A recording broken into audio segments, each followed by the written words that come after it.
بار بار کوستے رہنا کہ جی اچھا اگر تو نے یہ نہ کیا تو یہ فیسیں ضائع ہو رہی ہیں، یہ سارا تیرے اوپر، ہم بار بار ان کو احسان جتلا کے تو بچوں کی زندگی، پھر دوسرے بچوں کی جب بہترین زندگی ان کے سامنے آتی ہے جو پیرنٹس کی طرف سے سیٹ لائف گزار رہے ہوتے ہیں، تو ایسے فینومیننز بھی بیڈ ایفیکٹ ڈالتے ہیں حساس بچوں پر۔ تو اس کے ڈاکٹر صاحب ملٹی آسپیکٹس ہیں۔ سب سے پہلے خواہشات کی حد بندی کر دی جائے، پھر محنت کی جائے اور نتیجہ اللہ پہ چھوڑا جائے، اور خاص طور پہ یہ یقین رکھا جائے کہ اللہ نے میرے لیے بہت سے گلیکسیز اوپن رکھے ہیں، اگر ایک اچیو نہیں ہوا تو دوسرا مل جائے گا۔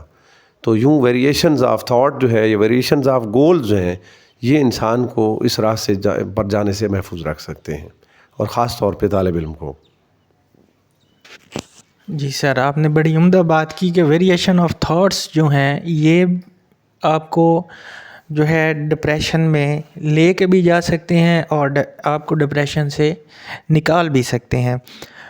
تو اب میرا محترم ڈاکٹر صاحب سے سوال ہے کہ کیا ڈپریشن جو ہے ہماری زندگی کا حصہ بن چکا ہے؟ آج کل ہم جسے بھی دیکھیں وہ ڈپریشن میں مبتلا نظر آتا ہے، تو اس کے بارے میں ہمیں بتائیں کہ یہ ہماری جو زندگی کا حصہ بن گیا ہے، اس سے ہم کیسے نکل سکتے ہیں؟ بہت خوبصورت سوال ہے ڈاکٹر صاحب کا۔ واقعتاً جو حالات ہیں وہ اسی طرف ہی جا رہے ہیں۔ انسان کی، ایک معاشرے کی جو بنیادی ضروریات ہیں، جب وہ پوری نہیں ہو رہی ہوتی تو معاشرہ بے آرامی کا شکار ہو جاتا ہے، فرد سے لے کر پورا معاشرہ ہی بے آرامی کا۔ تو ڈاکٹر صاحب نے صحیح فرمایا کہ کسی کی زندگی میں بھی وہ کامل سکون، وہ ٹھہراؤ، وہ راحت نہیں ہے جو ایک ہونی چاہیے یا ماضی میں دیکھی جاتی رہی ہے۔ بنیادی وجہ وہی ہے کہ سنسیریٹی کا جو ہے بہت لیک ہے سوسائٹی میں۔ ایون کہ جو بنیادی ریلیشن شپس ہیں ہمارے آپس میں، جو رشتہ داریاں ہیں، وہاں بھی اب سنسیریٹی دم توڑ چکی ہے، اور وہاں پہ بھی مفادات اور ایک دوسرے سے چھپا کر زندگی گزاری جا رہی ہے، جو کہ بہت خطرناک چیز ہے۔ تو ہمیں دوبارہ اس چیز کی سیٹسفیکشن کے لیے واپس انہی گراؤنڈز پہ جانا ہوگا، ایک دوسرے کے ساتھ اخلاص کا برتاؤ کرنا ہوگا۔ اور دوسری بات ڈاکٹر صاحب نے جیسے فرمایا، تو کسی حد تک یہ کہا جا سکتا ہے کہ جب تک یہ نہیں ہوگا تو سمجھوتا ہی کرنا پڑے گا، اور آئے روز پریشانیوں کو اون ہی کرنا پڑے گا، جس کی تعبیر ڈپریشن سے کی جاتی ہے۔ جی بہت شکریہ ڈاکٹر صاحب، بہت عمدہ جواب دیا آپ نے۔ سر آپ سے میرا اگلا سوال ہے کہ صبر جو ہے، صبر کو ڈپریشن سے کو ریلیٹ کریں کہ صبر کے ساتھ ہم ڈپریشن کو کس طرح ختم کر سکتے ہیں؟ زبردست سوال ہے ڈاکٹر صاحب۔ صبر جو ہے یہ قرآن مجید اور نبی صلی اللہ علیہ وسلم کی زندگی سے ایک بڑا واضح حکم ہے، اور صبر کے معنی رکنے کے ہوتے ہیں۔ قرآن مجید کی آیت میں اللہ سبحانہ تعالیٰ فرما رہے ہیں کہ اگر ممکن ہے تمہیں کچھ ایسا ناگوار گزرے وہ تمہارے لیے بہتر ہو۔ تو بعض دفعہ انسان لا حاصل کے غم میں خود کو تباہ کر دیتا ہے، حالانکہ وہ لا حاصل اللہ کی جانب سے بہت بہتر ہوا کہ وہ اس کو نہ ملا۔ اگر مل جاتا تو اس سے بھی زیادہ ریون کر جاتا، اس کو ڈیمیج کر جاتا۔ تو ایسے مواقع پر صبر کا حکم دیا جاتا ہے۔ جو ناگوار واقعات زندگی میں ہمیں پیش آتے ہیں، اگر ہم خود رک جائیں تو ہماری سول ایفیکٹ نہیں ہوتی، اور ہم انگزائٹی کی دنیا میں جانے سے بچ جاتے ہیں۔ اگر ہم بے صبری کا مظاہرہ کریں، اس پر ریئیکشن دیں، اور سینٹیمنٹس اپنے آن کر لیں، اپنے ایموشنز کو جو ہے ان کی سٹریم کو فلو میں لے آئیں، تو اس کا اٹ موسٹ بیڈ رزلٹ یہ ہوتا ہے کہ ہم خود انگزائٹی میں چلے جاتے ہیں، اور اگر ہم اس کے عادی ہو جائیں تو پھر اس کا اوور آل جو نام ہے وہ ڈپریشن ہے، جو ہمیں ڈیمیج کرتا رہتا ہے۔ صبر ایک ٹول ہے جس کے ذریعے ہم اس سے بچ سکتے ہیں۔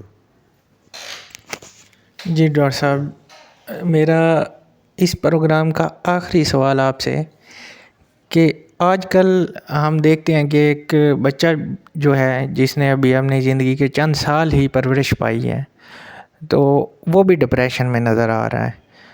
تو اس کی کیا وجہ ہو سکتی ہے؟ کیا ڈپریشن اس کے جینز میں سرایت کر گیا ہے، یا پھر ہماری سوسائٹی اتنی زیادہ اس کو ڈپریس کر گئی ہے کہ اس کو سب کچھ، ہر نعمت، اور والدین اس کو ہر طرح سے ہر چیز پرووائڈ کر رہے ہوتے ہیں، پھر بھی وہ کہتا ہے کہ میں ڈپریشن میں ہوں؟ اس کے بارے میں اپنی رائے دیجیے۔ بہت ڈاکٹر صاحب انتہائی پیارا سوال ہے. ایک حدیث کا سہارا لے کے اس کا جواب دینا چاہوں گا. نبی علیہ السلام نے فرمایا کہ کل مولود یولد علی الفطرہ، ہر بچہ جو ہے نا اپنی فطرت پر آتا ہے، یعنی اس پر ایفیکٹس نہیں ہوتے چیزوں کے. آگے آپ نے فرمایا اگر کوئی اس کے والدین یہودی ہیں تو وہ یہودی ہو جاتا ہے، عیسائی ہیں تو عیسائی ہو جاتا ہے. تو اس حدیث کی روح سے تو لگتا یوں ہے کہ اگرچہ جینیٹیکلی چیزوں کا ساتھ آنا اس کو ڈس اون نہیں کیا جا سکتا میڈیکلی، ہمارے چلنے میں، ہمارے بولنے میں، ہمارے انداز میں ہمارے پیرنٹس کی ایک عکس یا ریفلیکشن ہوتا ہے، لیکن ان چیزوں میں اس سے انسان اوائڈ کر سکتا ہے. بہت سی اس کی ایگزامپلس ہیں زندگیوں میں بھی. تو اس کی وجہ آج کل پھر وہی ہے کہ جینیٹیکل سے کہیں زیادہ پھر پیرنٹس انوالو رہتے ہیں زندگی میں. پازیٹیو تو رہیں تو وہ تو ان کا رائٹ ہے، یعنی کہ وہ بچے کو جیسے کہتے ہیں نا جبراً موڑتے رہتے ہیں اس کی زندگی کو، تو اس سے وہ اگنیشن اس میں آ جاتا ہے، اس کے اندر بھڑکاؤ کی طبیعت پیدا ہو جاتی ہے، جس سے ایک تو شخصیت تباہ ہو جاتی ہے، چونکہ شخصیت کی خوبصورتی تحمل میں ہے، ٹالرنس میں ہے. جب ٹالرنس لیک کرتا ہے تو وہ انسان جتنا بھی عہدیدار ہو، جن چیزوں پہ پھرتا رہے، جیسے ہم یہاں یونیورسٹیوں میں ہیں، کئی بڑے بڑے ڈاکٹر دیکھے ہیں جو ان لوگوں کو علاج کرنے کے لیے اسپتالوں میں، اور ان کے ایٹیٹیوڈ سے لگتا ہے کہ ان کو تو خود ٹریٹمنٹ کی ضرورت ہے. تو یہ انسان کی بدصورتی ہوتی ہے جب وہ اپنے سینٹیمنٹس پر اوورکم نہیں کر پاتا، خاص طور پہ جو نیگیٹو سینٹیمنٹس ہیں. تو پیرنٹس کی انوالومنٹ بہت ہے، وہ اس کو دکھاتے ہیں کہ جی دیکھو تم تو یہ نہ کر سکے، فلاں کا بچہ یہ کر گیا، فلاں کا بچہ یہ کر گیا. رانگ کمپیریزنس کر کے وہ اپنے بچے کی زندگی کو برباد کر دیتے ہیں. تو میرے اثر اس پہ یہ ناقص رائے ہے، باقی آپ ماشاءاللہ بہتر سمجھتے ہیں. جی بہت شکریہ ڈاکٹر صاحب. ڈپریشن سے متعلق عنوان پہ بہترین گفتگو کی ڈاکٹر محمد بلال دانش صاحب نے، ہم ان کا شکریہ ادا کرتے ہیں. اگلے ہفتے ہم ایک نئی ویڈیو کے ساتھ، نئے عنوان کے ساتھ آپ کی خدمت میں پھر حاضر ہوں گے. جانے سے پہلے ہمارے چینل کو سبسکرائب کرنا اور ویڈیو کو لائک کرنا مت بھولیے. تب تک کے لیے اجازت دیجیے. شکریہ. اللہ حافظ. بہت شکریہ.